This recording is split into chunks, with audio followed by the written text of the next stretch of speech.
এই 4 ধরনের মানুষকে কখনো ঠকাতে নেই। আর হ্যাঁ, তুমি এই 4 ধরনের মানুষের মধ্যে পড়ো কিনা তাও কমেন্ট করে অবশ্যই কিন্তু জানিও। চলো ভিডিওটা শুরু করছি।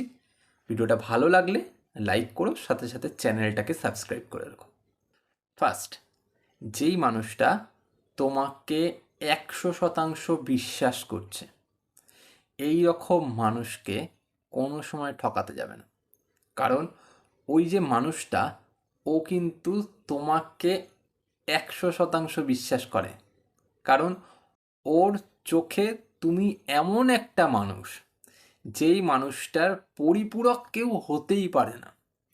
আর এই রকম মানুষ যদি তোমার লাইফে একবার এসে যায়, তাকে ঠকানোর প্রশ্ন আসেই না। কারণ এই মানুষটা তোমাকে বিশ্বাস করছে, এই মানুষটাকে তুমি যা খুশি তাই বলতে পারো, সে কিন্তু বিশ্বাস করে নেবে। যদি তুমি একে ঠকিয়ে ফেলো, তাহলে কিন্তু জীবনে তুমি অনেক বড় একটা সম্পদ হারিয়ে ফেলবে। কারণ এই রকম মানুষ আজকালকার দিনে যে 100% বিশ্বাস করছে, পাওয়া মুশকিল।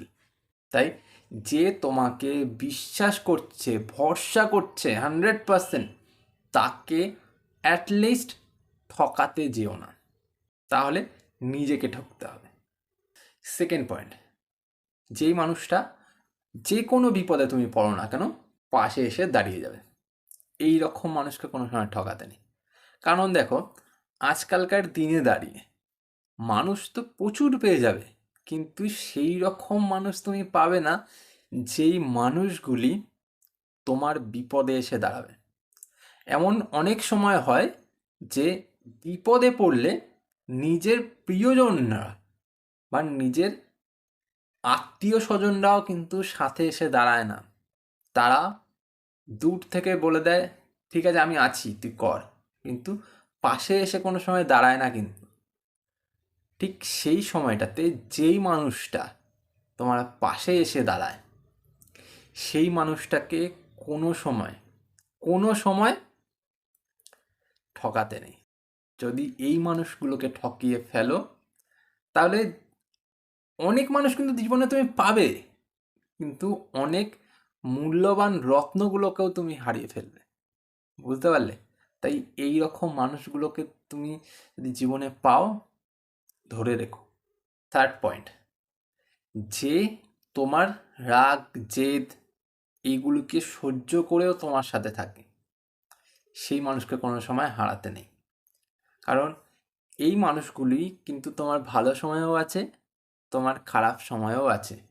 খারাপ সময় কোনগুলো? যখন রাগ হচ্ছে, জেদ হচ্ছে, খারাপ টাইম, সেগুলোকে সহ্য করে ও বুঝতে পারছে যে তোমার কিন্তু রাগ জেদের জন্য তুমি খারাপ কথা বলছো, রাগ হয়েছে বলে তুমি তাকে যাচ্ছে না তাই বলছো। ও কিন্তু সেটাকে ধরে বসবে না, কারণ ও জানে যে ও তোমার প্রত্যেকটা বিষয়কে লক্ষ্য করে। বুঝতে পারলে? তাই যখন দেখবে সে তোমার রাগ জেদ এইগুলোকে ধরে নিয়েও তোমার সাথে কথা বলছে, তোমার সাথে সম্পর্কে থাকছে, সেই মানুষটাকে কোনো সময় ঠকাবে না। কারণ এই মানুষটা তোমার রাগ জেদ এগুলোকে ধরে নিচ্ছে, এইগুলোকে সহ্য করছে। অন্য একটা মানুষের কাছে যখন তুমি যাবে সেই মানুষটাকে ঠকিয়ে, হয়তো সে নাও করতে পারে সেটা, তাই না? সে হয়তো বেশি রাগ জেদ তোমাকে দেখিয়ে দিল, তখন তুমি সেটা নিতে পারবে না। তাই যখন যেই মানুষটাকে তুমি পেয়েছো সেটাই তো খাঁটি সোনা, সেটাকে হারাবে কেন? তাই না? 4 নাম্বার পয়েন্ট, লাস্ট পয়েন্ট, এমন কিছু মানুষ আছে যারা দেখবে তোমাকে বন্ধু সার্কেলের মধ্যে গিয়ে অপমান করছে, নিজেদের কাছের মানুষের সামনে গিয়ে অপমান করছে, বা রাস্তার মাঝখানেও তোমাকে অপমান করছে। কিন্তু এমনও কিছু মানুষ আছে যারা তোমাকে কোনো সময় অপমান করে না, বা তুমি কোথাও অপমানিত হতে গেলেও সেই জায়গা থেকে তোমাকে বের করে আনে, বাঁচিয়ে নিয়ে আসে, বা সেখানে তোমাকে ঢাকা দিয়ে দেয় যাতে তুমি অপমানিত না হও। এই রকম মানুষের কাছকে তুমি হাতছাড়া করো না। এই মানুষকে যদি তুমি পাও, তাহলে ধরে রাখতে হবে এই মানুষকে কোনো সময় ঠকাতে নেই। এই মানুষকে যদি তুমি ঠকিয়ে ফেলো, তাহলে তো আর কিছু বলার বাহুল্যই রাখে না, যেখানে তোমাকে পৃথিবী ঠকিয়ে যাবে। তাই না? তাই বুঝতে হবে সম্পর্কে কোনটা কেমন মানুষ, কে কি বিহেভিয়ার করছে, কে কেমনভাবে রাখছে তোমাকে, সেটা বুঝতে হবে। অনেকের সাথেই তুমি সম্পর্কে যেতে পারবে, অনেকের সাথেই তুমি ক্যাজুয়াল রিলেশনশিপে যেতে পারবে, অনেকের সাথে তুমি টাইম পাস করতে পারবে, কিন্তু এমন কোনো মানুষ হয়তো তোমার সাথে সম্পর্কে এসে যাবে যেই মানুষটা তুমি হয়তো ভেবেছো তার সাথে টাইম পাস করো, কিন্তু সেটাই আসল সোনা বা আসল রত্ন, বুঝতে পারলে? তাই সবাইকে ঠকাতে যেও না। আর চলি, ভিডিও ভালো লাগলে লাইক করো, সাথে সাথে চ্যানেলটা সাবস্ক্রাইব করে দিও।